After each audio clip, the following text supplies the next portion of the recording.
चलिए इस वीडियो में हम बात करेंगे अमेरिका ईरान की। क्या हॉर्मुज़ के पास से गुजर रहे जो टैंकर्स थे उसमें धमाका हुआ है। 24 घंटे में 12 जहाज निकले हैं। ऐसा क्या हो रहा है? नमस्कार, आप देख रहे हैं न्यूज़ 18। मैं हूं आपके साथ श्रुति श्रीवास्तव। ईरान ने खाड़ी देशों को साफ संदेश दे दिया कि अगर अमेरिका ने फिर हमला किया तो पूरे खाड़ी क्षेत्र के तेल और ऊर्जा ठिकाने निशाने पर होंगे। और इसी बीच ओमान के साथ ऐसी डील भी चर्चा में है जिससे हॉर्मुज़ जल डमरू मध्य से गुजरने वाले जहाज़ों पर ईरान का नियंत्रण बढ़ सकता है। दूसरी तरफ अमेरिकी राष्ट्रपति डोनाल्ड ट्रंप ने कहा है कि वह बातचीत के लिए तैयार हैं, लेकिन ईरान को कभी परमाणु हथियार नहीं बनाने देंगे। दरअसल पूरा विस्तार से समझिए चल क्या रहा है। तेल की नस दबाने का इशारा, मिसाइलों की धमकी और बातचीत का दरवाजा भी खुला।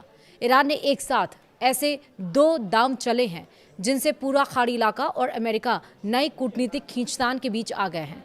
एक तरफ ईरान ने चेतावनी दी है कि अगर अमेरिका ने दोबारा हमला किया तो जवाब सिर्फ अमेरिकी ठिकानों तक सीमित नहीं रहेगा, बल्कि खाड़ी के अहम ऊर्जा ठिकाने भी निशाने पर होंगे। दूसरी तरफ ओमान के साथ ऐसी डील की चर्चा है जिससे दुनिया के सबसे अहम तेल मार्ग हॉर्मुज़ जल डमरू मध्य में ईरान की पकड़ मजबूत हो सकती है।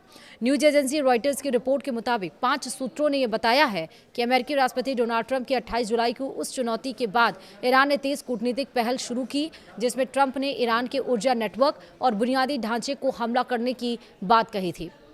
नई रिपोर्ट के अनुसार ईरान के विदेश मंत्री अब्बास अराक्ची ने सऊदी अरब, तुर्की और कतर के विदेश मंत्रियों के अलावा पाकिस्तान के सेना प्रमुख से भी बातचीत की है। बातचीत का मकसद था कि खाड़ी के सहयोगी देश ट्रंप पर दबाव डालें ताकि अमेरिका दोबारा सैन्य कार्रवाई से पीछे हटे। एक वरिष्ठ क्षेत्रीय राजनयिक के मुताबिक अराक्ची ने हर बातचीत में एक ही संदेश दिया कि ईरान जवाबी कार्रवाई के लिए तैयार है, लेकिन क्षेत्र में बड़े विनाश से बचने का सबसे अच्छा रास्ता कूटनीतिक समाधान है।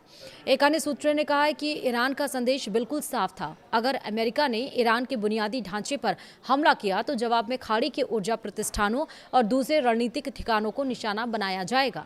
एक ईरानी अधिकारी के मुताबिक अगर अमेरिका ने दोबारा हमला किया तो जवाब में खाड़ी क्षेत्र के ऊर्जा संयंत्र, रिफाइनरी, बिजली ग्रिड, जल आपूर्ति व्यवस्था, परिवहन नेटवर्क और तेल क्षेत्रों को निशाना बनाया जा सकता है।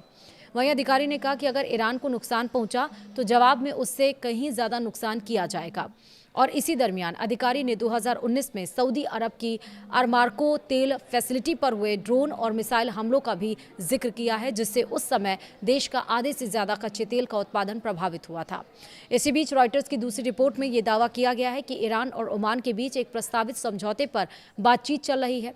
सूत्रों के अनुसार इस प्रस्ताव के तहत हॉर्मुज़ जल डमरू मध्य से खाड़ी में प्रवेश करने वाले जहाजों पर ईरान का नियंत्रण बढ़ सकता है।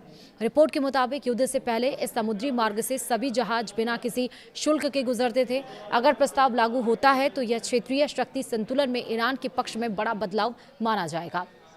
ईरान ने बातचीत में महत्वपूर्ण प्रगति होने का दावा किया है और कहा है कि आने जाने वाले जहाज ईरानी जल क्षेत्र से गुजरेंगे।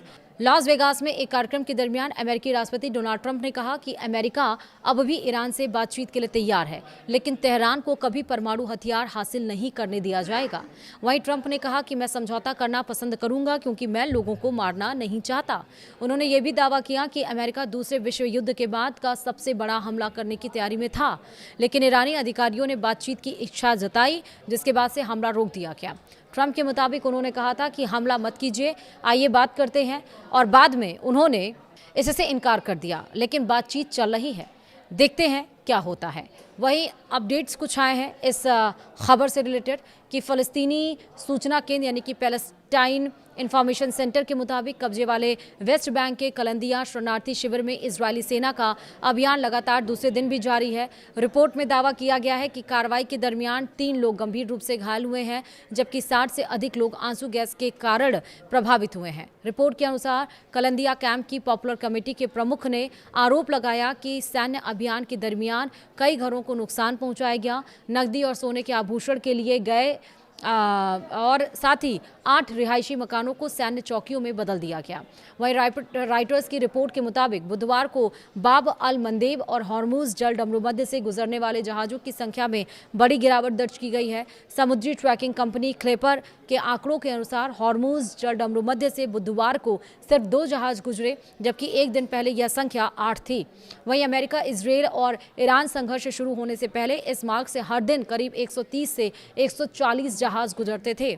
वहीं बाब अल मंदेब जलडमरूमंद से बुधवार को सिर्फ एक बहामास के झंडे वाला मालवाहक जहाज गुजरा, जबकि एक दिन पहले यहां 20 जहाजों की आवाजाही दर्ज की गई थी।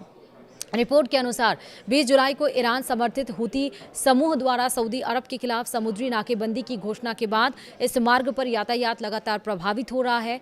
इराक के विदेश मंत्री फुआद हुसैन और सऊदी अरब के विदेश मंत्री प्रिंस फैसल बिन फरहान ने दोनों देशों के बीच होने वाले आगामी उच्च स्तरीय दौरों और सुरक्षा सहयोग को लेकर चर्चा की। इराकी सरकारी समाचार एजेंसी INA के मुताबिक यह बैठक बुधवार को जॉर्डन की राजधानी अम्मान में यरूशलेम पर आयोजित मंत्री स्तरीय बैठक के इतर हुई है। रिपोर्ट के अनुसार दोनों नेताओं ने इराकी सुरक्षा प्रतिनिधिमंडल की सऊदी यात्रा की तैयारियों की समीक्षा की और साथ ही दोनों देशों के बीच विभिन्न स्तरों पर पारस्परिक दौरों और द्विपक्षीय सहयोग और समन्वय को मजबूत करने के मुद्दे पर भी बातचीत हुई है। वहीं लेबनान की सरकारी समाचार एजेंसी NNA के मुताबिक दक्षिणी लेबनान के टायर जिले में इजरायली सेना ने हमले तेज कर दिए। रिपोर्ट के अनुसार बुर्ज शेमाली कस्बे पर पहले 3 ड्रोन हमले किए गए और उसके बाद लड़ाकू विमान से चौथा हमला भी हुआ, जिसमें कम से कम 4 लोग घायल हो गए हैं। सभी घायलों को अस्पताल में भर्ती कराया गया, जबकि कई स्थानीय निवासी सुरक्षा के लिए टायर शहर की ओर चले गए। NNA के अनुसार इजरायली लड़ाकू विमानों ने अल मंसूरी कस्बे और अल मंसूरी तथा माजदल जॉन के बीच खुले इलाकों को भी 3 बार निशाना बनाया है और इसके साथ ही तोपखाने और टैंकों से भी गोलीबारी की गई है। तो लड़ाई थमने का नाम नहीं ले रही है, लेकिन ये लड़ाई थमनी चाहिए। फिलहाल वीडियो में इतना ही। नमस्कार।